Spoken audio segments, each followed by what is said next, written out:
अस्सलाम वालेकुम स्टूडेंट्स। आज के लेक्चर में हम एक नया चैप्टर स्टार्ट करेंगे, वेरिएशनल मेथड्स। और वेरिएशन मेथड्स की डेप्थ में जाने के लिए हम सबसे पहले कुछ बेसिक डेफिनेशंस करेंगे और जिनमें हमें ये चीज़ क्लियर हो जाएगा कि हम ये चैप्टर क्यों स्टडी कर रहे हैं।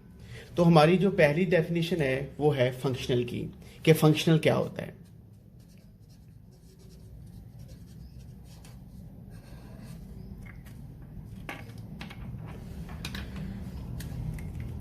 आपके पास एक सेट है, let M be the set of functions, यानी कि जो सेट एम है उनमें आपके पास डिफरेंट फंक्शंस पड़े हुए हैं।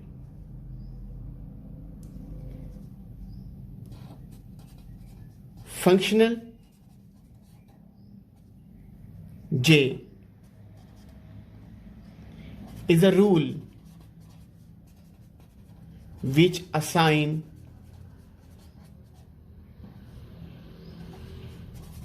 each function to a real number.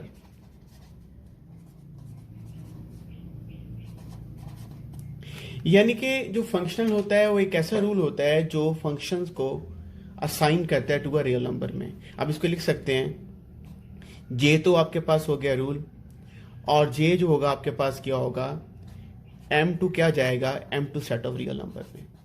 और एम में आपके पास क्या पड़े हुए हैं, एम में आपके पास पड़े हुए हैं set of functions. M is the set of functions. जो दूसरी डेफिनेशन है वो आपके पास है the stationary value.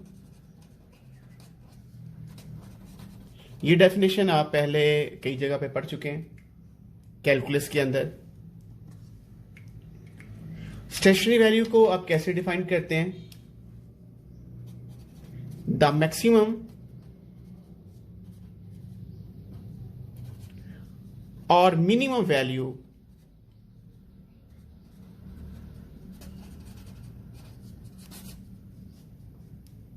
Of function और functional is called stationary value.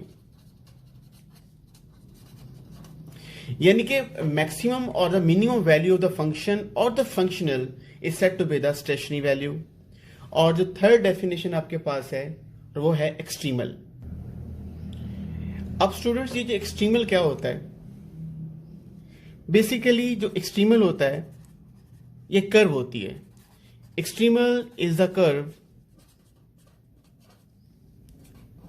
y equal to f of x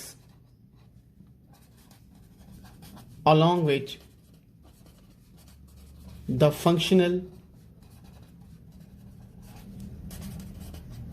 takes the stationary value। यानी कि आप उस कर्व को फंक्शन एक्सट्रीमल कहते हैं जिसपे आपका फंक्शनल जो होता है वो एक्सट्रीमाइज होता है। सम टाइम आप इंटरेस्टेड होते हैं कि फंक्शनल को मैक्सिमाइज करने में, और सम टाइम आप इंटरेस्टेड होते हैं फंक्शनल को मिनिमाइज करने पे। ये चलता है प्रॉब्लम टू प्रॉब्लम। तो हमने यहाँ पे पहले तो 3 डेफिनेशन पढ़ी हैं। जो हमने पहली डेफिनेशन पढ़ी वो है फंक्शनल की। फंक्शनल रूल है जो फंक्शंस को असाइन करता है from M to set of real number. और स्टेशनरी वैल्यू जो होती है फंक्शन की मैक्सिमम या मिनिमम वैल्यू को आप स्टेशनरी वैल्यू कहते हैं। और एक्सट्रीमल आपके पास वो कर्व होती है जिस पे आपके पास फंक्शन की जो वैल्यू होती है वो स्टेशनरी होती है, यानी कि आप फंक्शनल को एक्सट्रीमाइज करते हैं। नेक्स्ट स्टूडेंट्स, यहाँ पे कुछ एग्जांपल्स हैं वेरिएशनल प्रॉब्लम्स की। वेरिएशनल मेथड्स में आप लोग 3 बेसिक प्रॉब्लम को डिस्कस करेंगे। जो आपका जो पहला प्रॉब्लम होगा वो होगा the problem of geodesic.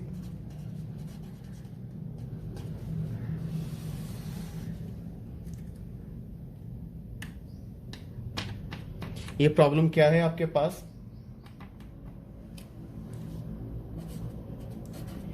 It is the problem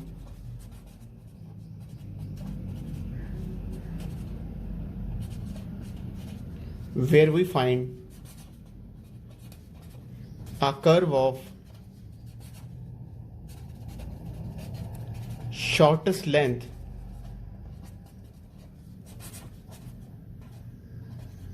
from point A to point P on the surface.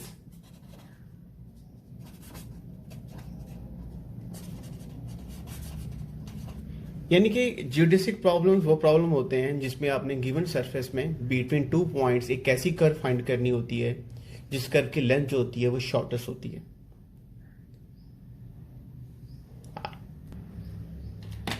Student मेरे पास प्लेन है, मैं यहां पर दो पॉइंट्स ले रहा हूं। एक पॉइंट मेरे पास ये, इसको मैं ए कह देता हूं और इसको बी कह देता हूं। प्लेन के अंदर तो प्रॉब्लम क्लास बहुत सिंपल होता है, आप सब अंडरस्टैंड कर रहे हैं कि दो पॉइंट्स के दरमियान जो शॉर्टेस्ट डिस्टेंस होता है वो बेसिकली स्ट्रेट लाइन होती है। अगर आप दो पॉइंट्स को ज्वाइन करना चाह रहे हैं एक ऐसी कर्व की मदद से कि आप उस कर्व की लेंथ जो मिनिमम से मिनिमम हो, तो वो कर्व प्लेन के ऊपर जो होगी वो एक स्ट्रेट लाइन होगी। लेकिन हम इस वक्त डायरेक्ट नहीं जाते क्योंकि मैं जियोडेसिक को मुकम्मल तौर पे एक्सप्लोर करना चाह रहा हूं। देखें, ए से बी तक आप जाने के लिए आपके पास डिफरेंट कर्व्स हैं। आपके पास एक कर्व, आपके पास ये देखिएगा, एक कर्व आपके पास ये बन रही है ए से बी में, दूसरी कर्व आपके पास एक कर्व ये बन रही है ए से बी में, एक मैं यहां पे स्ट्रेट लाइन भी ड्रा कर देता हूं। डिफरेंट कर्व्स आपके पास हैं जो ए से बी पॉइंट तक पहुंच रही हैं। अब जियोडेसिक प्रॉब्लम में आपने वो कर्व फाइंड करनी होती है जो आपको मिनिमम डिस्टेंस प्रोवाइड करती है। उन्हीं दो पॉइंट को मैं प्लेन पे फिर लिख रहा हूं कि वो दो पॉइंट्स आपके पास ए और बी हैं। ये वाला पॉइंट आपके पास ए है और ये पॉइंट आपके पास बी है। चलिए खैर मैं यहां पर एक कर्व सी ड्रा कर देता हूं। अब यहां पे हमारा जो प्रॉब्लम, सबसे पहले जो हमारा जो फंक्शन बनेगा वो लेंथ ऑफ आर्क का बनेगा। और आप सबको पता है कि लेंथ ऑफ आर्क आप लोग कैसे कैलकुलेट करते हैं।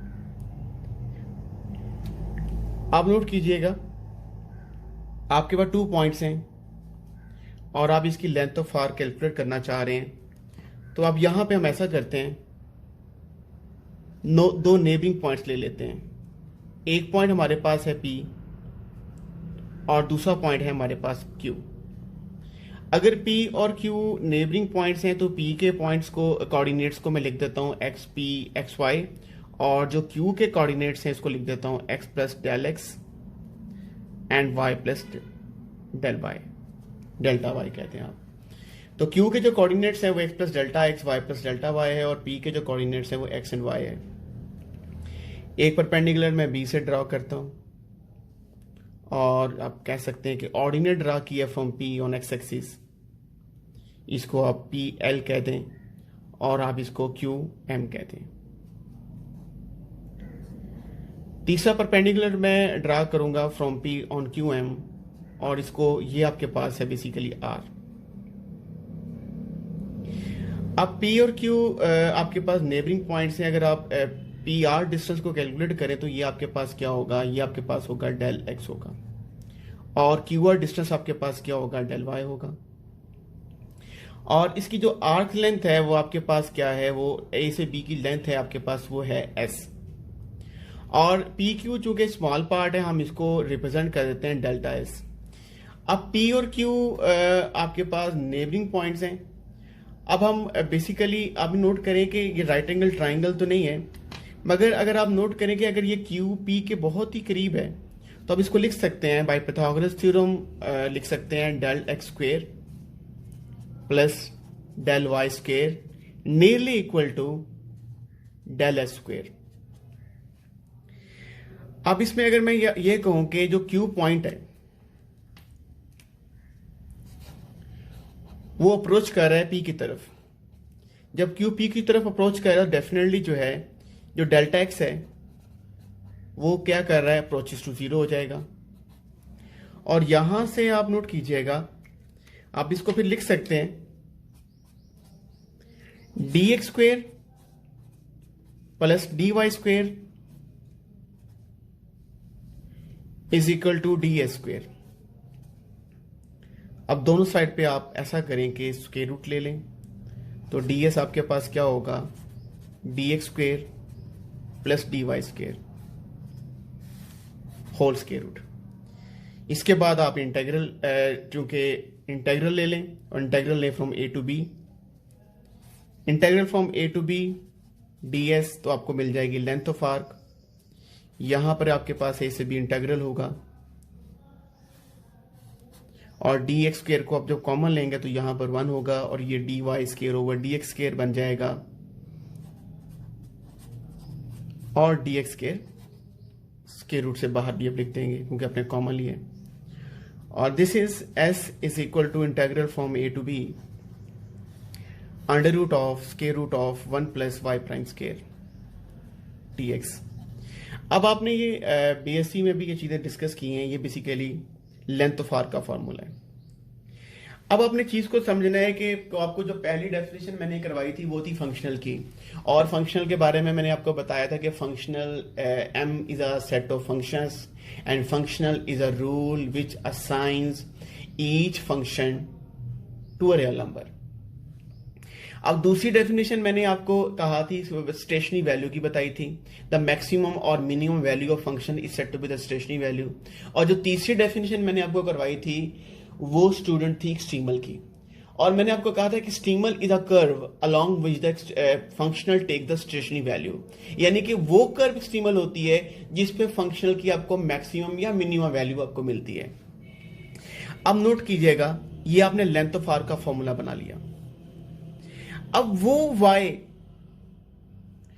y equal to F of X जो होगा आपकी रिक्वायर्ड कर्व होगी जो आपको a और b के दरमियान शॉर्टेस्ट डिस्टेंस देगी।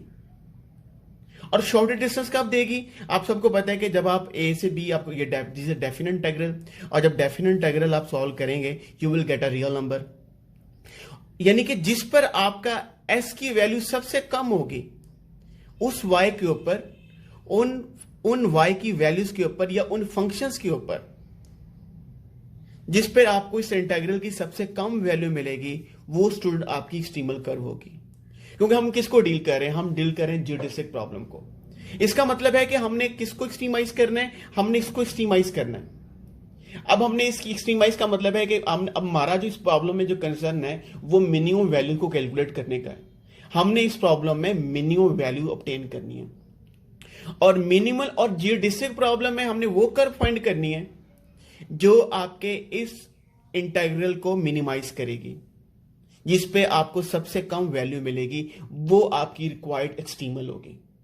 You have to calculate y which minimise this s, और वो कर्व आप जो, और वो ये प्रॉब्लम जिसमें आप ऐसी कर्व फाइंड करेंगे जिसमें आपने लेंथ ऑफ आर्क सिर्फ, क्योंकि आप में बात जो हो रही थी वो हो रही थी प्लेन के ऊपर हो रही थी, और वैसे आप ये ऑलरेडी जानते हैं, जब हम आगे जाके चलेंगे और हम ये प्रूव भी करेंगे कि प्लेन पे अगर आप 2 पॉइंट लेते हैं और उनके दरमियान जो शॉर्टेस्ट लेंथ की जो कर्व होगी वो एक स्ट्रेट लाइन ही होगी। और जैसे कि हमने पहले डिस्प्लेसमेंट पढ़ा हुआ है, डिस्प्लेसमेंट क्या होता है, शॉर्टर डिस्टेंस होता है, डायरेक्टेड डिस्टेंस होता है from point A to point B. Student previous तो आपकी डिस्कशन थी जब आप प्लेन की बात कर रहे हैं। अगर आप चले जाते हैं सरफेस ऑफ स्फीयर के ऊपर, और तब आप सरफेस ऑफ स्फीयर पे जब चले जाते हैं और सरफेस ऑफ स्फीयर पे आप 2 पॉइंट्स अब लेंगे, तब लेंथ ऑफ आर्क आपके पास कैसी होगी, लेंथ ऑफ आर्क आपके पास होगी, अगर ए और बी 2 पॉइंट आपके पास हैं तब लेंथ ऑफ आर्क आपके पास होगी dx whole square plus dy whole square plus dz whole square. और बिल्कुल ऐसे ही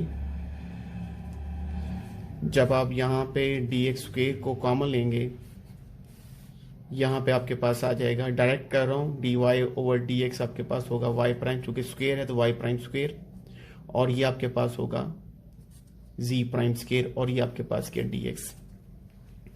और जब जियोडेसिक आपने डिस्कस करना होगा सरफेस ऑफ स्फीयर के ऊपर, तब स्टूडेंट आपने इसको मिनिमाइज करना होगा। That is also formula for the length of arc. तो पहला प्रॉब्लम तो हो गया जियोडेसिक, और जियोडेसिक प्रॉब्लम क्या है? It is a problem in which we find a curve of minimum length, we find a curve of shortest length joining 2 point on a given surface. अब ये सरफेस डिपेंड करता है कि किसकी surface है, 2 dimension में है या आप 3 डायमेंशन में। स्टूडेंट आपका जो सेकंड प्रॉब्लम है वो है द ब्राकिस्टोक्रोन प्रॉब्लम्स। जियोडेसिक तो आपको क्लियर हो गया होगा कि जियोडेसिक प्रॉब्लम्स कैसे प्रॉब्लम्स होते हैं। अब बात करते हैं ब्राकिस्टोक्रोन प्रॉब्लम की। It is the problem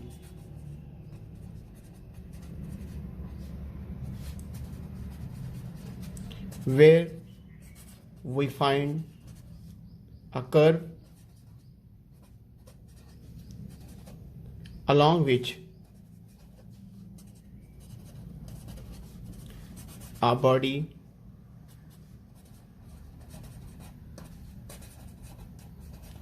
takes least time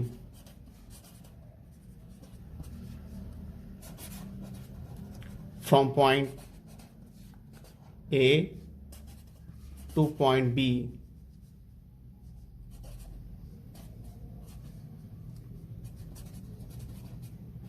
when it falls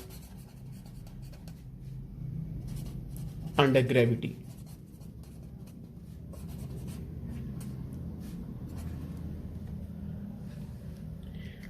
अब इसमें स्टूडेंट्स हमने इन ब्राकिस्टोक्रोन प्रॉब्लम में हमने वो कर्व फाइंड करनी होती है जिसमें अगर एक बॉडी फॉल करती है किसी एक पॉइंट से किसी दूसरे पॉइंट पे, और हमने देखना होता है कि एक पॉइंट से दूसरे पॉइंट तक जाने में वो कौन सी कर्व है जिसमें सबसे कम टाइम लगेगा, शॉर्टेस्ट टाइम। अब हमारा यहाँ पे जो याद रखिएगा, कभी भी जब बॉडी फॉल होती है कभी भी बिल्कुल स्ट्रेट नहीं गिरती, क्योंकि काफ़ी सारी फोर्सेस एक्ट कर रही होती हैं। इसमें हमने जो फाइंड करना है वो ये फाइंड करना है कि हमारा जो टाइम है एक पॉइंट से दूसरे पॉइंट में कम से कम लगे। अब इसमें इसका मतलब ये है कि आपने टाइम जो है, आपका जो कंसर्न है वो टाइम है, और टाइम आपने निकाला है from A to B point, यानी कि आपने इस इंटीग्रल को क्या करना है, इस इंटीग्रल को मिनिमाइज करना है। अगर आप इसमें शेप देख लें तो शेप आपके पास इस तरीके से होगी। आप इसको एक पॉइंट ए कह दें और इसको बी पॉइंट कह दें, तो बॉडी जो है वो ए से बी पॉइंट तक जा रही है। हम देख रहे हैं कि ए से बी तक जाने में कम से कम टाइम लगे, और हमारे पास वो पाथ क्या होगा। तो इसका मतलब ये हुआ कि हम इस इंटीग्रल को मिनिमाइज करेंगे। हम इसमें करते क्या हैं, ए टू बी हम ऐसा करते हैं कि इसको डी एस से मल्टीप्लाई भी कर देते हैं और डी एस से डिवाइड भी कर देते हैं। आप सबको पता है वेलोसिटी जो होता है वो rate of change of displacement होती है। ये आपके पास होगा ए टू बी, और ये आपके पास होगा 1/v। D S over D T आपके पास v है, तो D T over D S आपके पास 1/v होगा। This is D S. अब इसमें दो चीजें नोट करनी है कि आपने मोशंस की 3 इक्वेशंस पढ़ी हुई हैं। जो आपके पास थर्ड मोशन की इक्वेशन होती थी वो थी V F square minus V I square is equal to 2GS। चूंकि ड्रॉप हो रहा है तो यहाँ पे जो वर्टिकल कंपोनेंट है वो आपके पास है, वो है y, तो V F square minus V I square is equal to 2GY। G आपके पास ग्रेविटेशनल एक्सेलरेशन है, वी आई आपके पास इनिशियल वेलोसिटी है, और वी एफ आपके पास फाइनल वेलोसिटी है। अब जो बॉडी ड्रॉप जिसने स्टार्ट किया है तो उसकी जो इनिशियल वेलोसिटी है वो तो आपके पास 0 है, क्योंकि जो फॉल हो रहा है वो अंडर ग्रेविटी हो रहा है, आप इस पर कोई फोर्स नहीं लगा रहे। तो वी आई हम यहां पर लेते हैं कि वी आई हमारे पास 0 है। तो जब वी आई 0 है तो वी एफ को फिर वी एफ कहने की जरूरत नहीं है, तो वी एफ को आप सिंपली फॉर सिंप्लिसिटी आप कह सकते हैं वी एफ को आप वी का नाम दे दें, तो ऊपर वाली इक्वेशन आपकी बन जाएगी V square is equal to 2GY, और वी आपके पास होगा under root of 2GY।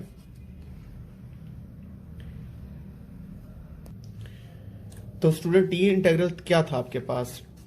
T आपके पास है इंटेग्रल ए टू बी, यहां पे आपके 1/v था और यहां पे ds था, और अभी आपने v को कैलकुलेट किया, v आपके पास है 2GY अंडर रूट, और ds आप लोगों को पता है कि ds आप कैलकुलेट कर चुके हैं, dx square plus dy square whole square root.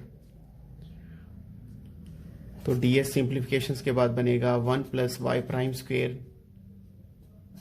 Under root dx। तो t आपके पास किसके इक्वल होगा? a to b 1/2g under root y under root, और ds की वैल्यू आपके पास होगी 1 plus Y prime square whole square root and dx। थोड़ा सिंप्लीफाई कर लें, 1/2g कांस्टेंट आपके पास को बाहर लिखें, a to b 1 plus Y prime square under root over Y under root, आप इसको कलेक्टिव लिख सकते हो square root of 1 plus Y prime square over Y. अब आप आहिस्ता आहिस्ता इस चैप्टर की अंडरस्टैंड कर रहे होंगे चैप्टर में आपने करना क्या है, बिकॉज ये जितना कुछ भी आप कर रहे हैं वो सारी मोटिवेशन है।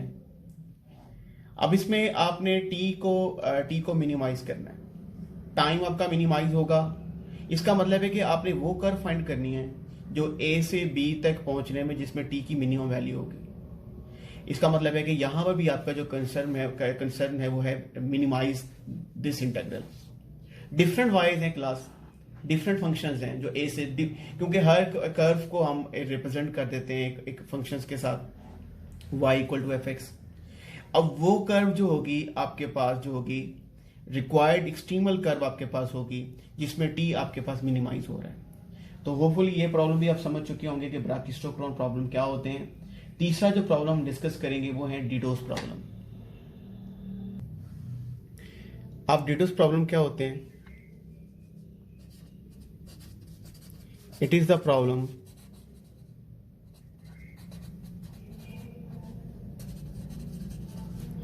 where we find a curve of given length which encloses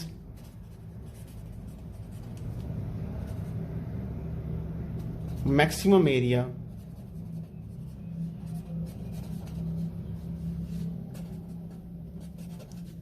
with itself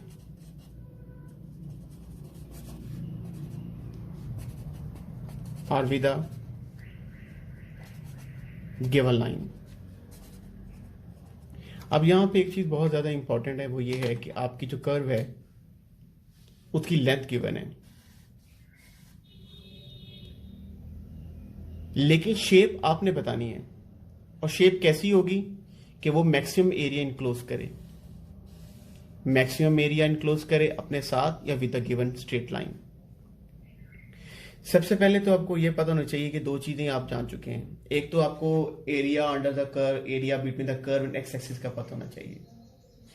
आप नोट कीजिएगा, अगर मैं आपके पास एक फंक्शन लिखूं y equal to sine X और मैं ये इंटरवल बनाऊं 0 to π, तो साइन एक्स का जो ग्राफ आपके पास होगा ये आपके पास साइन एक्स का ग्राफ है।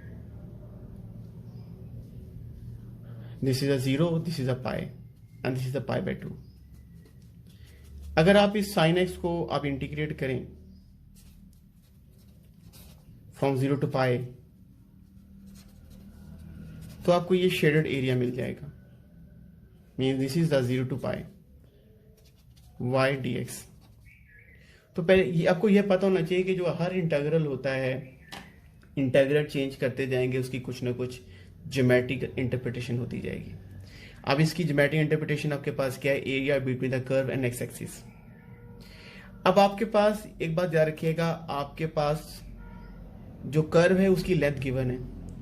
आपने लेंथ ऑफ आर का फॉर्मूला में पढ़ा हुआ है, लेंथ ऑफ आर का फॉर्मूला आपने स्टार्ट में पढ़ चुके हैं। लेंथ ऑफ आर आपके पास होती है small L is equal to square root of 1 plus Y prime square, और अब इसको इंटीग्रेट करते हैं विद रिस्पेक्ट टू एक्स, और ये फ्रॉम ए टू बी की बात क्योंकि पहले से चल रहा है, ये आपके पास लेंथ ऑफ आर्क है।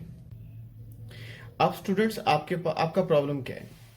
आपका प्रॉब्लम ये है कि आपने लेंथ ऑफ आर्क को तो अपनी कांस्टेंट रखना है, और मगर शेप उसकी ये बतानी है कि आपका जो एरिया होगा वो बेसिकली क्या होगा, मैक्सिमाइज होगा।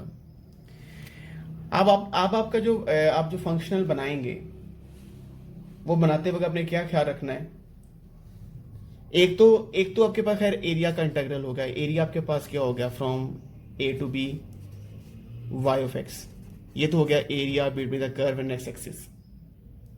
और दूसरा आपके पास लेंथ ऑफ आर्क आपके पास होगी a to b 1 plus Y prime square whole square root, और इंटीग्रेट होगा dx। अब ये इंटीग्रल जो होगा ये आपने मैक्सिमाइज करना है, और आपके पास ये जो होगा ये कांस्टेंट रहेगा। जब ये प्रॉब्लम हम डिटेल से डिस्कस करेंगे, अभी तो जस्ट आप इसका इंट्रोडक्शन ले रहे हैं कि चैप्टर में आपने करना क्या है, होगा क्या। अब एक नया फंक्शनल बनाएंगे, दिस इज, इसको आप डिनोट कर दें आई के साथ। आप जिसको आपने याद रखिएगा इंटीग्रल जो है आपके पास ए से बी है, ये आपके पास y होगा, और जिसको आपने कांस्टेंट रखना होगा उसके साथ आप किसी लैम्डा को मल्टीप्लाई कर देंगे, और आगे जाके पढ़ेंगे लैम्डा जो है वो लैग्रांज मल्टीप्लायर है। यहां पे आपके पास होगा lambda integral from A to b square root of 1 plus Y prime square. आप इसको कलेक्टिवली लिख सकते हैं a to B y plus lambda 1 plus Y prime square whole square root dx। है इसको आप ऐसे रीड कर सकते हैं y plus lambda square root of 1 plus Y prime square. अब ये जो है आपके पास जो है ये एरिया को रिप्रेजेंट कर रहा है, और ये लेंथ ऑफ आर्क को रिप्रेजेंट कर रहा है, और जिसको आपने कांस्टेंट रखना होता है इसके आप कांस्टेंट से मल्टीप्लाई कर देते हैं। और यानी कि आप इसमें स्टूडेंट्स आपको ये तीनों प्रॉब्लम क्लियर हो गए होंगे कि सबसे फर्स्ट नंबर पे मैंने आपको बताया था कि जीओटीसी प्रॉब्लम है। You have to find a curve of minimum length from 2 point on a surface। और दूसरा प्रॉब्लम जो था वो ब्रैकिस्टोक्रोन का था, उसमें बॉडी फॉल्स होती है अंडर द ग्रेविटी, और आपने एक ऐसी कर्व फाइंड करनी है which take the minimum time, जिस पे सबसे कम टाइम रिक्वायर्ड हो। और तीसरे, और याद रखिएगा वो वहां पे स्ट्रेट लाइन नहीं बनेगी, वहां पे डेफिनेटली कर्व की, जब हम आगे जाके पढ़ेंगे तो हम डिफरेंट कर्व्स के बारे में भी जानेंगे ये कर्व क्या होती है। तीसरे नंबर में मैंने आपको बता दिया कि डिडोस प्रॉब्लम है, इसकी भी डिटेल होगी। मजीद इससे वेरिएशन प्रॉब्लम में और भी बहुत प्रॉब्लम डिस्कस करेंगे। ये तो आपके पास एक प्रॉब्लम है वेरिएशन प्रॉब्लम के अंदर, डिडोस प्रॉब्लम। इसमें आपके पास कर्व की जो लेंथ होगी वो कांस्टेंट होगी, और आपने एरिया को मैक्सिमाइज करना होगा विद इटसेल्फ और with the x axis. Hopefully ये पहला लेक्चर आपको इस चैप्टर का, न्यू चैप्टर का समझ आ चुका होगा। तो फॉर्मल हमारा स्टार्ट जो होगा वो सेकंड इसके चैप्टर से होगा, सेकंड लेक्चर से सॉरी, जिसमें मैं आपको रीड करवाऊंगा कि fundamental theorem of variational calculus क्या होता है, और फिर कुछ रेलेवेंट थ्योरम करवाएंगे, और फिर कुछ करने के बाद आप इस कैपेबल हो जाएंगे कि वो रिक्वायर्ड कर्व जो आपके फंक्शनल को एक्सट्रीमाइज करेगी वो कर्व आप फाइंड कर सकेंगे। बहुत शुक्रिया आपका, अल्लाह हाफिज़।